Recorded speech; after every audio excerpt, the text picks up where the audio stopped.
sa kanilang academics at sila po ay nagpapakitang gilas sa iba't ibang mga extracurricular activities kasama ng sports.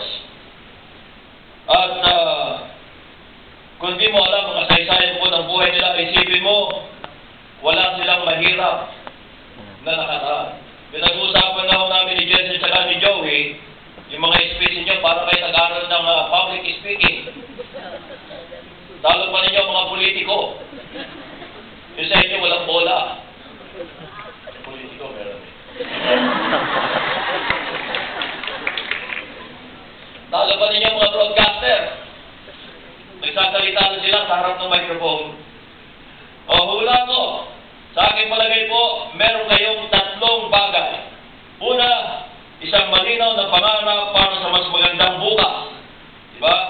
Second, pangalawa, meron kayong matibay na tiwala sa inyong sarili at mananampalataya sa ating Panginoon. Napansin ko yan. Pinasalamatan niyo lahat, inuna niyo lahat ng Panginoon. Pangatlo, maraming mga taong naniniwala sa inyo at tumutulong na marating ninyo ang pangarap na bukas.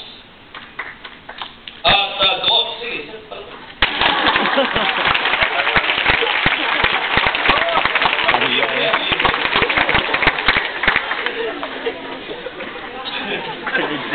Pero kayo na kasi.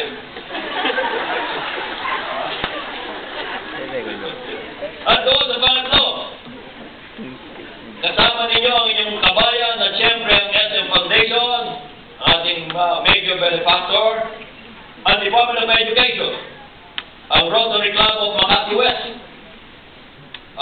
Ang DepEd nga pala, hindi kami binitawan kahit hindi na ako Vice President.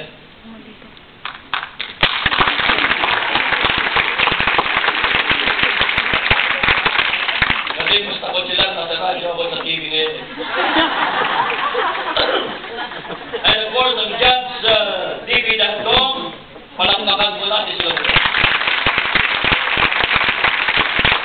And three things we learn from the power of dreams, the power of faith, and the power of the compassion of others. And these are the three things that make you excellent. These are the three things that make you leaders. Malay nyo, baka in the future, isa sa inyo maging Vice President o kaya President ng Rotary West. Yun, hindi mo masasabi. Ako, hindi ko masasabi. Naging senador ako. Hindi ko pinangarap, di ba? Naging Vice President ako. Hindi ko pinangarap. Naging Presidente ako. Sa pangarap.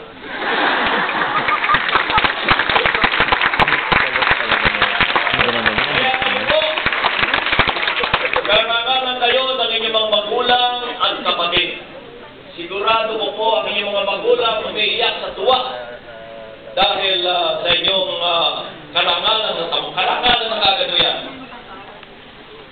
Ang inyong paaralan, of course, ang eskwelahan, ang inyong komunidad, karangalan kayo ng inyong komunidad at lalong-lalo na po ang inyong eskwelahan. Ako'y natutuwa sa pagkasabi ni Jessie ay sesa kayo, basta paginaw, mahina sa lumunan mo. Sabi ni Jessie po, halos lahat sila gusto sa probinsya na mag-aral. Ayun yung sa Ateneo. Pwede rin niya, magaling din sa Ateneo. UP, ayaw nyo. Okay din niya. Maganda ho yan sa probinsya. Kasi ang sabi ko kay Jessie, mas maganda sa probinsya sapagkat hindi kayo maiiwalay sa mga magulang, kapatid, teacher, and the community. Of course. So again, congratulations. Good luck. Arangan ko ang inyong tagumpay ngayon at bukas. Sana pag kayo ay college graduate na, may trabaho na kayo, kung pumasok man kayo sa politika, tulungan niyo ang ating bansa. Maraming salamat.